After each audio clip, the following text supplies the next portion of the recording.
Hello friends, welcome to my YouTube channel RJ station master. और मेरा नाम रंजीत है।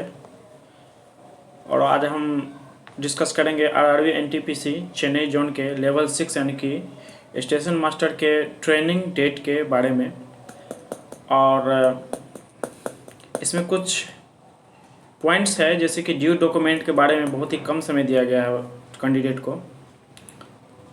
और आइए इस पर डिस्कस करते हैं ताकि आने वाले नेक्स्ट बैच में और सब कैंडिडेट को कोई प्रॉब्लम ना हो। तो आइए देख लेते हैं।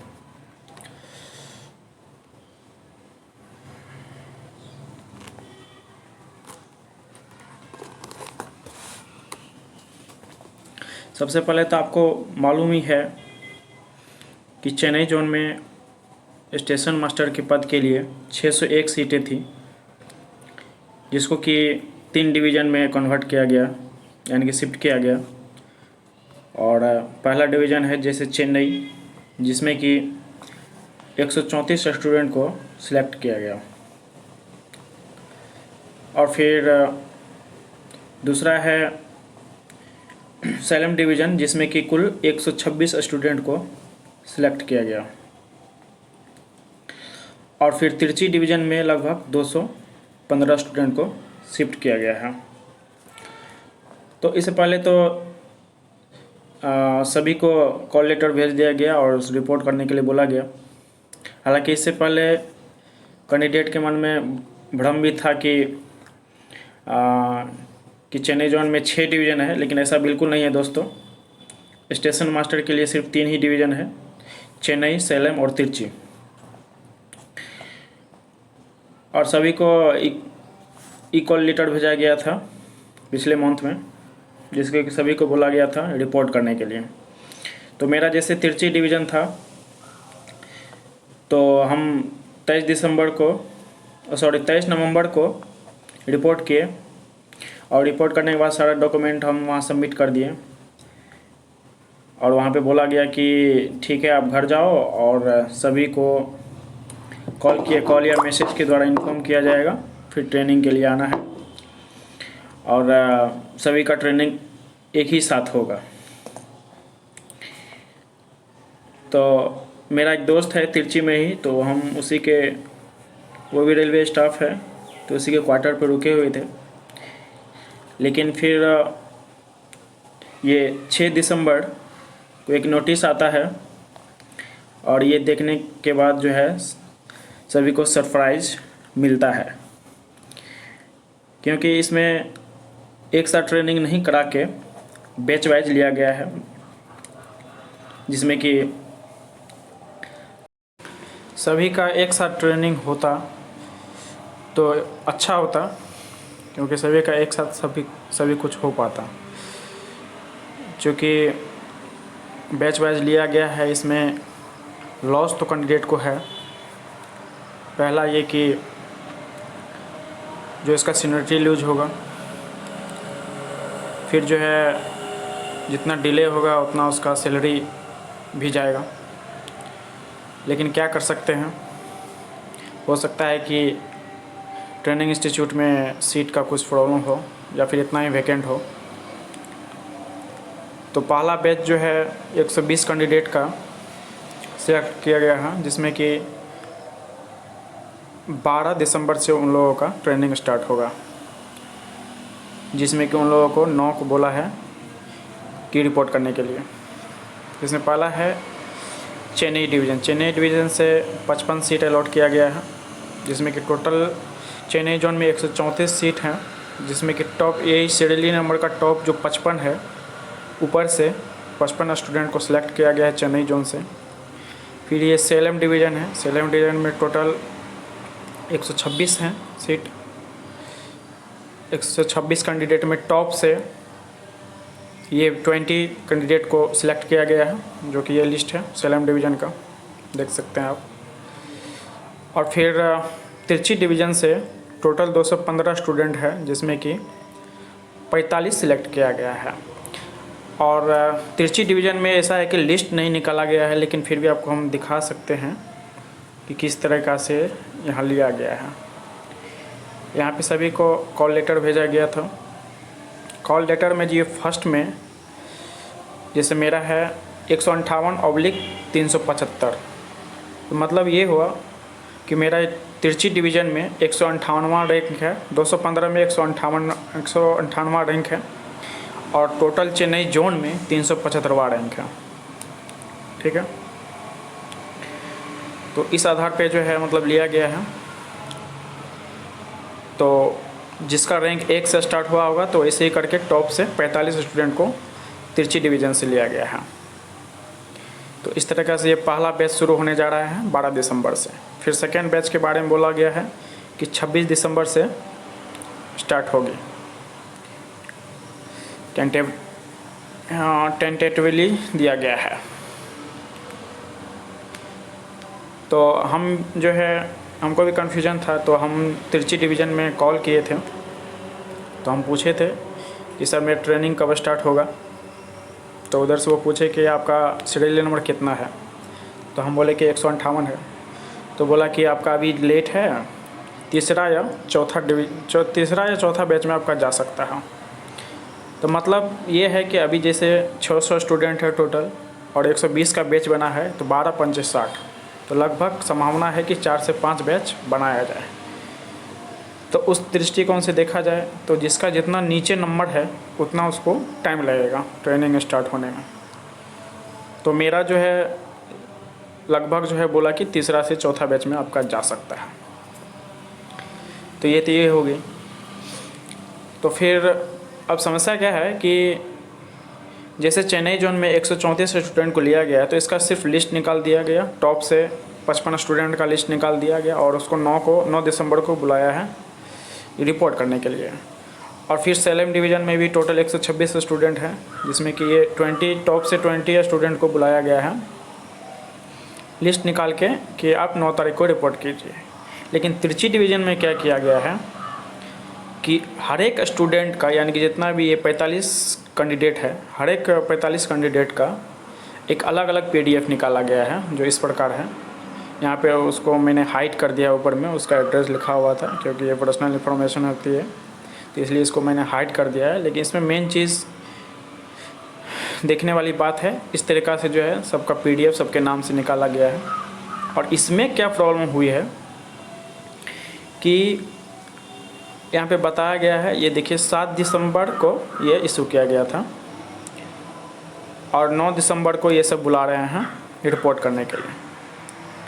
तो बहुत कम समय दिया गया है इसमें। तो स्टूडेंट अब कोई यूपी से है, कोई बिहार से है, कोई झारखंड से है, तो आने में समय भी लगता है। तो वो यहाँ आएंगे या डॉक्यूमेंट क्लियर करवाएंगे। अब जैसे डॉक्यूमेंट का इशू 2 प्रकार से है।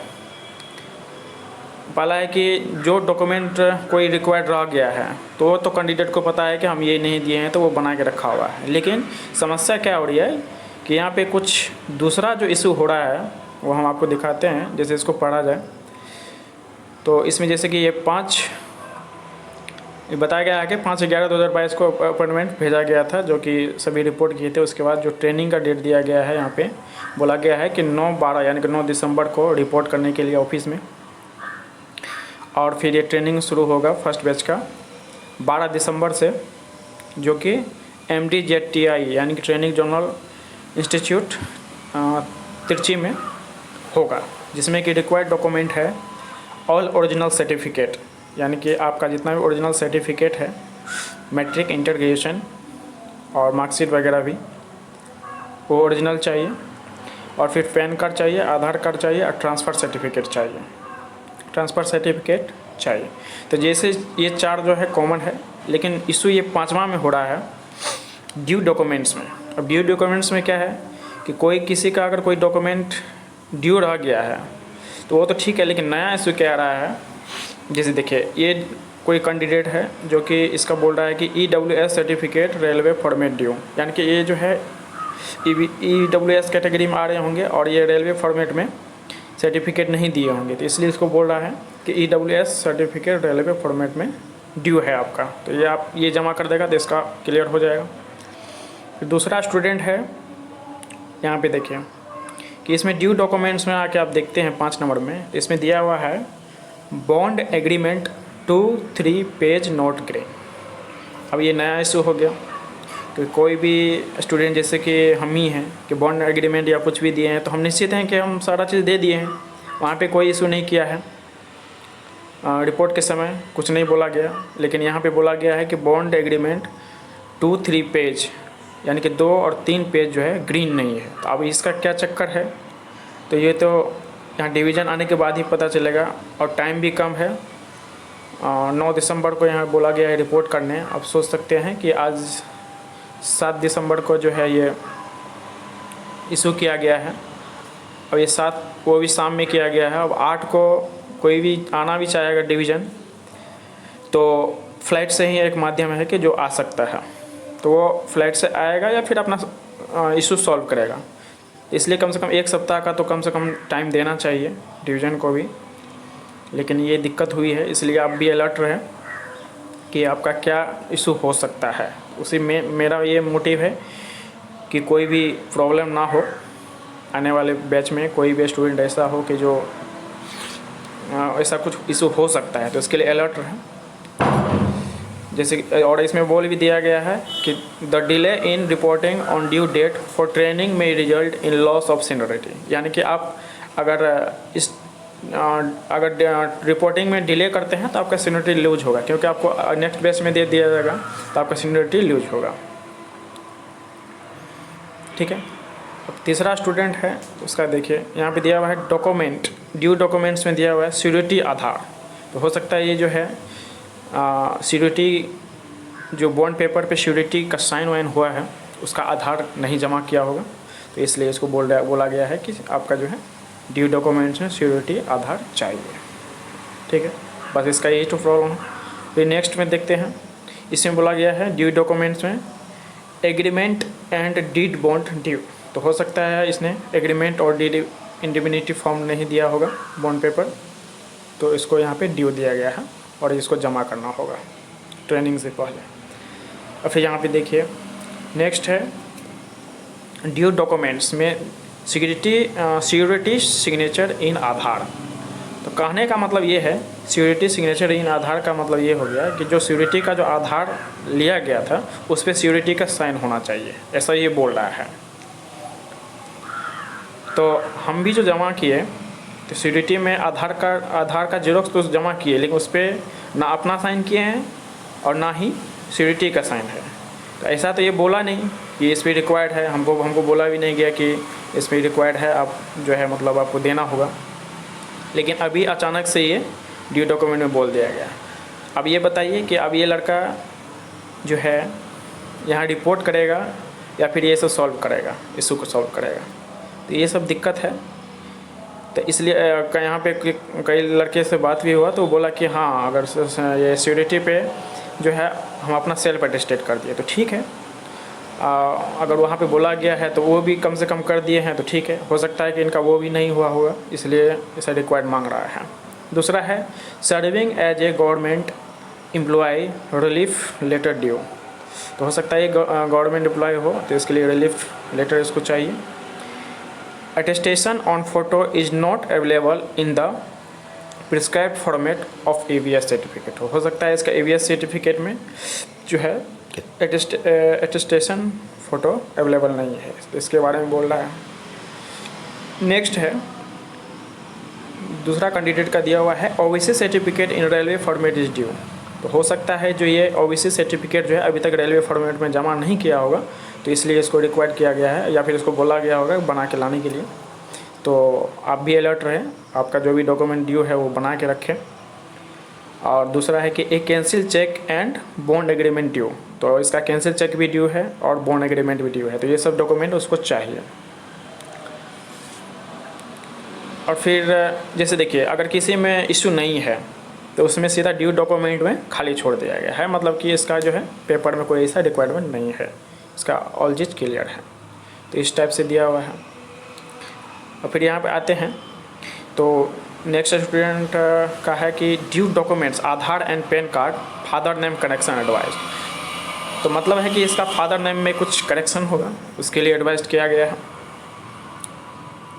फिर है नेक्स्ट कैंडिडेट का है due documents cancelled cheque is due, यानी कि इसका कैंसिल चेक जो है ड्यू है वो उसको देना होगा।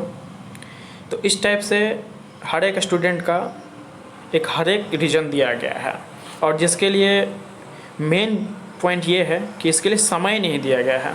अब देखिए यहाँ पे 7 तारीख को ये लेटर इशू किया गया, वो भी शाम को, और फिर 8 को कैंडिडेट यहाँ डिवीज़न आना है, क्योंकि इसको 9 को रिपोर्ट करना है। 9 को रिपोर्ट करने से पहले उसके पास फिर सिर्फ 8 को टाइम बचता है, तो 8 को वो यहाँ आएंगे या फिर अपना ये क्या कहते हैं सॉल्व करेंगे प्रॉब्लम को। इसलिए कम से कम डिवीज़न को भी ये चाहिए था कि कम से कम 1 सप्ताह पहले इसको इशू करें, ताकि कैंडिडेट को अपने प्रॉब्लम के बारे में पता चल सके, हाँ ये इशू है, तो फिर डॉक्यूमेंट जो है बनवा के तय समय पे ला के वहाँ पर रिपोर्ट कर देंगे। तो इसमें क्या होगा कि कैंडिडेट को हेल्प होगा।